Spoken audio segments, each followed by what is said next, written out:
Opening in theaters this week, courtesy of Paramount Pictures, is the romantic comedy-adventure film The Lost City, starring Sandra Bullock and Channing Tatum. And here's my review. While the plot for this movie is very much in the vein of Romancing the Stone, there's no reason the filmmakers can't take it in a fun and unique direction. While The Lost City begins with some amusing gags, the actual adventure that takes off does slow things down a tad. This is a film that relies a lot on the charisma of its lead actors, but you still need to provide a strong screenplay. The result is something that's mildly diverting, but not much more substantial than that. The best jokes are early on in the film, as we see the unusual working relationship between Bullock and Tatum. Him being a cover model allows some inspired lines, and the film does make a genuine attempt at portraying him as more than just the pretty boy lug. There is an admiration as Alan holds for Bullock's romance author, Loretta Sage, and the film is able to explore this quite well. Bullock provides some of the spark she is known for, and the setup for the adventure provides a bit of intrigue. The highlight of the movie does come from a cameo appearance by Brad Pitt. He has a very funny turn as a tough guy who helps out the leads, and they find a lot of funny things to do with him.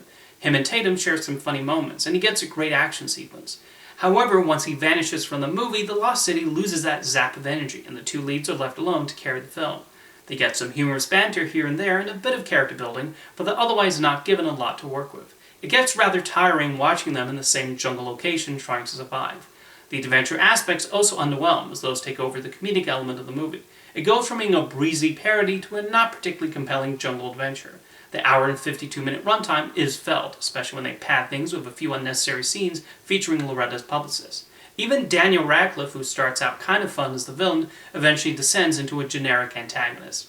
The Lost City does feature the best use of the final countdown since Arrested Development, so it has that going for it. The Lost City ultimately winds up a harmless but largely underwhelming escapade that runs out of inspired gags too quickly. It's genuinely entertaining and funny and breezy in the ways one hopes for during the first act, but interest eventually starts to wane when the actual expedition sets in, and there is scene after scene of a lot of the same things happening.